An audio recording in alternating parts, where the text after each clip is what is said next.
Thanks to the upcoming release of Paddington 3, I'm going back on a journey with this very rare bear. Thank you for joining me for this video and let's go on the journey together, starting off with Paddington from 2014.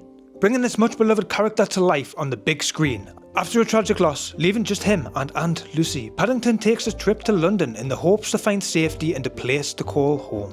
Meeting the Browns family, whose lives will never be the same.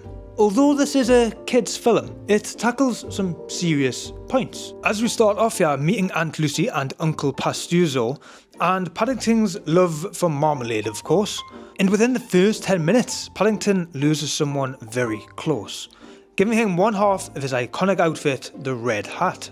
And even though we don't get much time with Aunt Lucy, it's totally understandable why he, of course, sends her letters while away and in a rush to get back in touch and together again. An important aspect of this whole thing is the meeting of Paddington and the Browns.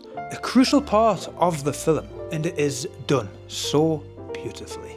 Paddington sitting on his case and sandwich in hand, with Mrs. Brown taking a rather keen interest in this peculiar bear.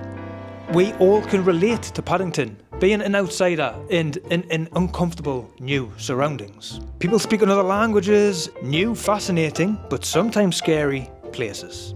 Which in part is why I think this film can grab you so tight and become enamored with the story and the bear himself.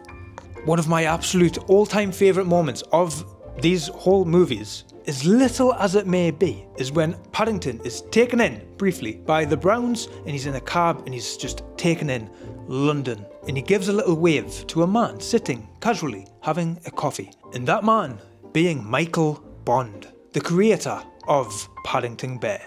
It's such a touching moment, but thankfully there's so much more that are created. Now Paddington, being from Peru and a bear, he's not too used to our normal human facilities and tools, which unfortunately for Paddington and Mr. Brown, but joyous for us the audience, leading to a good few mishaps. Whether that is using toothbrushes as ear cleaners, which turns into something a bit more drastic. That escalated quickly. I mean, that really got out of hand fast. Or even something as simple as using sellotape to fix something together. It's just such a simple story, a bear trying to find his way in a new city. It is though a little extravagant and unnecessary, with Nicole Kidman as Millicent, a taxidermist on the hunt for Paddington to stuff him as a trophy. I just feel that this part of the story was really a little bit unnecessary. It didn't need this extreme circumstance. You'd still have a bit of a nasty neighbour in Mr. Curry, which I did find it funny on how he has a bit of a crush on her, but an unfortunate team up. And honestly, when they were both together on the screen, I kinda zoned out a little bit, which is rather unfortunate because I really enjoyed the movie. The film, apart from the potential stuffing, is so full of heart and beauty, mainly from Paddington's innocence and belief in the goodness of everybody. And the score throughout the movie is goosebump raising and tear jerking. Somewhat quite recently having a touching appearance with the Queen. Of course, now unfortunately has passed, but there is a lovely shot of Paddington in front of Buckingham Palace in the rain which I had to pause and appreciate. The movie is incredibly British and I am curious to how popular these films are and the character is outside of the UK.